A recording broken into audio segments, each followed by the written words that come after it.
And thank you all for joining us today for this important cybersecurity briefing and roundtable. We appreciate your presence and your commitment to prioritizing the security of your business. Before we dive into the agenda today, let me take a moment to introduce our team and provide an overview of what we do here at Zatis.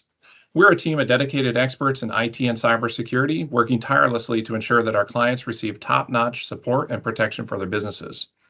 Our mission is to help you navigate the complex world of technology while safeguarding your business's most valuable assets. I'll let Ben fill you in on today's agenda. Yeah, that is our goal, and that's our goal every day for all the people we work with, as well as the world at large. We're security people, and we like it when things are secure.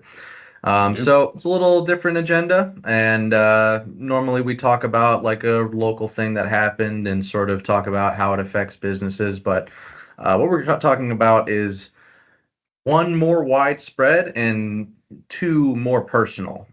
So we're going to talk about what specifically made the news here.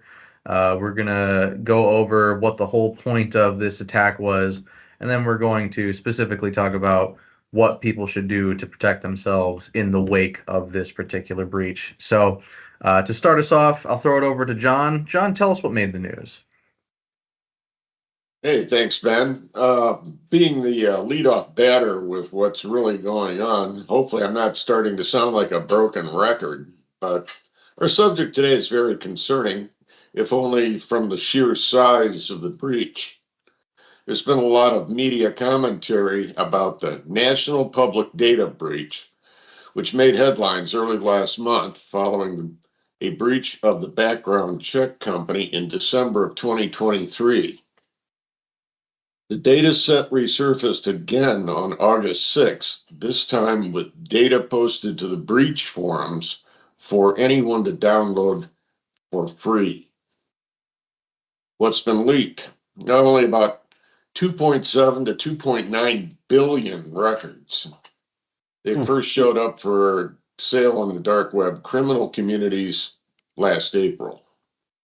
This sensitive personal information on individuals included the full names, including aliases are also known as, with their dates of birth and 272 million social security numbers. There are 420 million residential addresses, both current and past, and 161 plus million phone numbers and email addresses. This is pretty sizable. Okay, Ben, what's this really mean? Well, what it means is, with those numbers that you gave us, for one, there is a good chance. A lot of people like to think, oh, it would never happen to me, but given the absolute scale of this, there is a good chance that it could have happened to you, with 2.7 to 2.9 billion records spread out over 330 million Americans. You got something like, on average aggregate, 8 records per person. Now, that's not to say that necessarily every single person's had 8 records stolen, but the math is kind of crazy to look at in that regard, especially when you look at the 272 million social security numbers. That is a pretty decent chunk of the population right now. But what exactly is this stuff for? Why are attackers looking for this information? There's a few reasons. First and foremost, new account fraud, things made in your name that aren't necessarily under your control.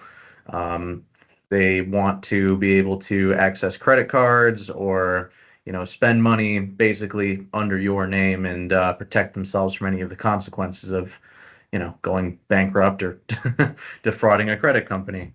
You can, with your personal information, attackers can find new people to attack. They know who you know, and they know who trusts you, and they can leverage that in future attacks by saying like, oh, hey, yeah, my name's Jeff, and you know me, and hey, can you send me that data over? And oh, yeah, thank you very much. And suddenly you've got people involved in attacks as well.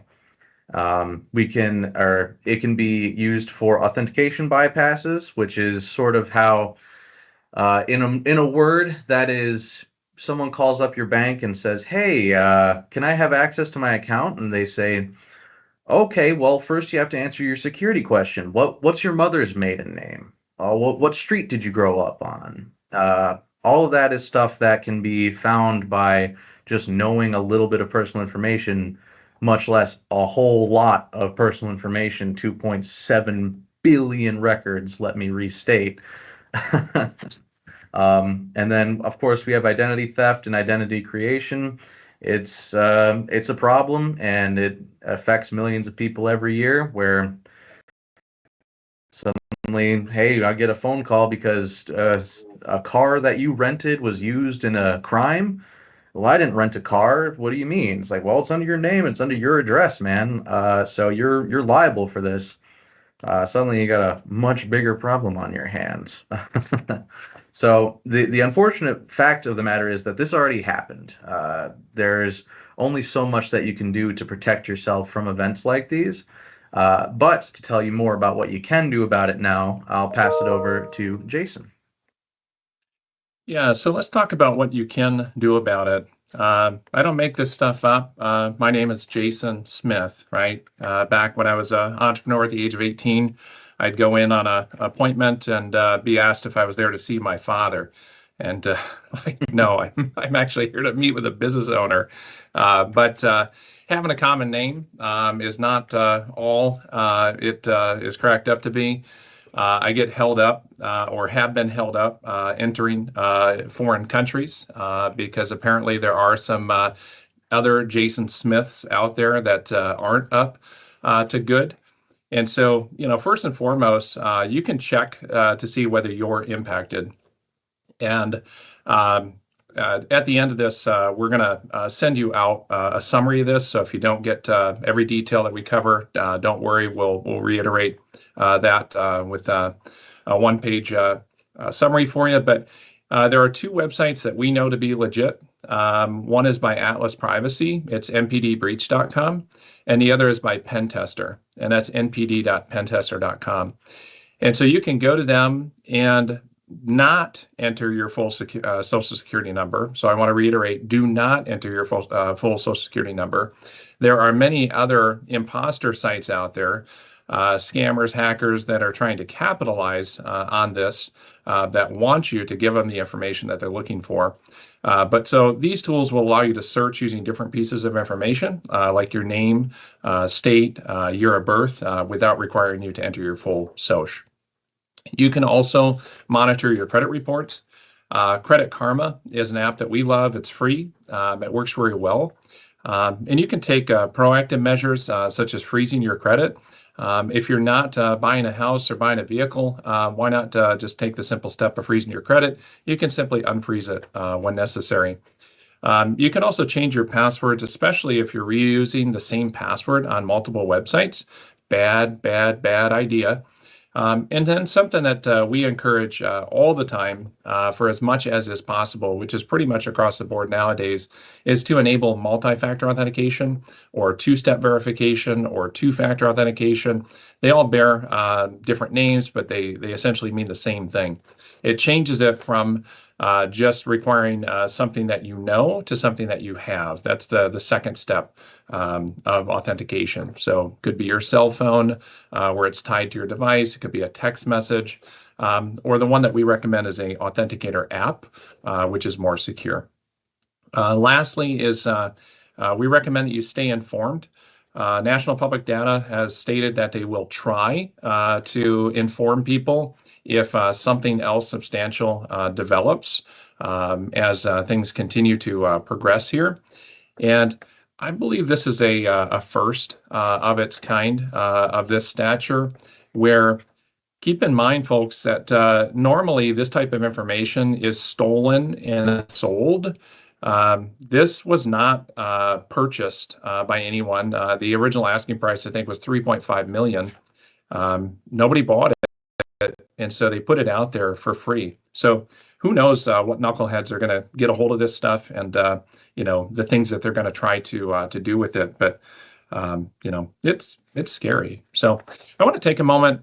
Just want to ask if anyone in our audience has any questions I want to invite you to know that this isn't just our, talk. We want to receive questions and be able to answer those. I have a question. Sure. So can we look up or monitor our children's credit reports also? If you know the information, then yes. Okay. Yep. And thank you for the question. Reminds me of a story that I've heard where we just moved our oldest out to Grand Canyon University, or Phoenix, Arizona, to go to college. And he doesn't even have credit yet, that he knows of. No credit card, he just has a bank account. So I think he has like a very, the very beginnings, of a credit report.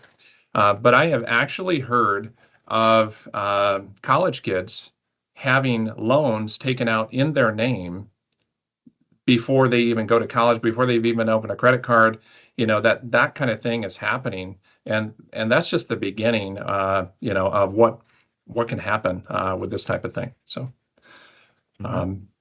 any other questions, comments from my team before we move on? So I have a little question. Sure. How much of a giant waste of time, pain in the butt is multi-factor authentication? I don't feel like turning it on. How long does it Thanks, take? Ben. How much time does it add to me logging in? Well, it's funny that you ask it that way, because I'll admit I hated it at first. Such a pain, such an encumbrance. One more thing, big inconvenience.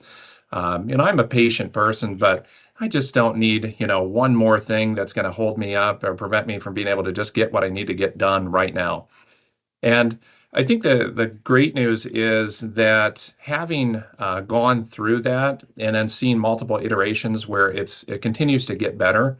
One of the systems that we use in like, it's called Cisco Duo, and it simply sends out a push notification when we go to log into a system if it needs to challenge us.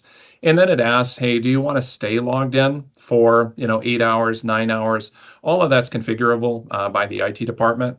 And I've gotten so used to it. I actually have an Apple Watch. It just pops up. I just hit the green approve, and it's no problem at all. So Thank you. That's very informative, sir. You betcha. Any other questions before we move forward? So.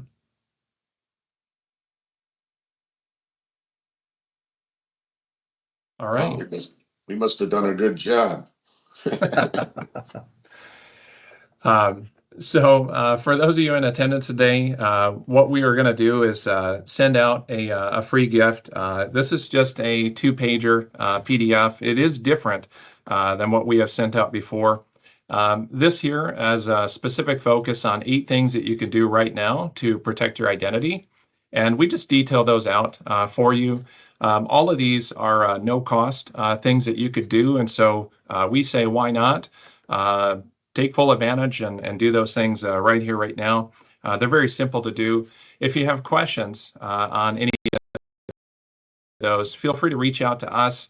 Or if you have something else that you want to discuss beyond the scope of today's topic that's cybersecurity related, just know that that's what we're here for. I actually got a call from a Villa Pizza franchisee owner yesterday. And it was different than the normal type of call that we get here at the office because he's like, none of my employees showed up. Can you bear with me a second? I got to make this person stromboli. I'll be right back. But he's very much concerned. And I just was patient with him. But he's very much concerned about somebody he thinks is actively monitoring like what's going on his technology devices, and wants to know if we can come in and do a clean sweep of those devices. And I said, we certainly can.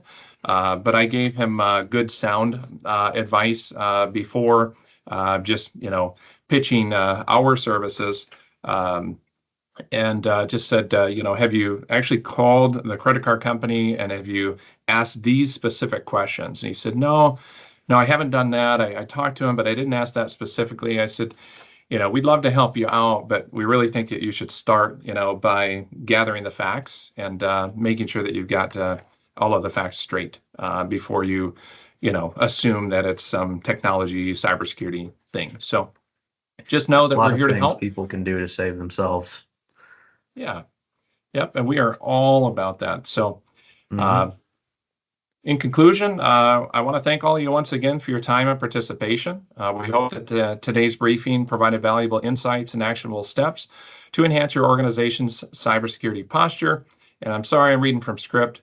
We hope this helps keep you safe online. That's okay. And we are always here to support you. Have a wonderful day and stay safe in the digital world. And Nicole, thank you for unmuting, asking questions. We have a hard time sometimes getting people to interact with us. So you're welcome. I can make it a weekly thing, or whenever we meet, I'll make sure I ask one question. That'd be awesome. So thanks for answering it. I appreciate it. You betcha. Thank you so much, and have a great day. So you guys, thank you. Take care. Bye-bye. You too.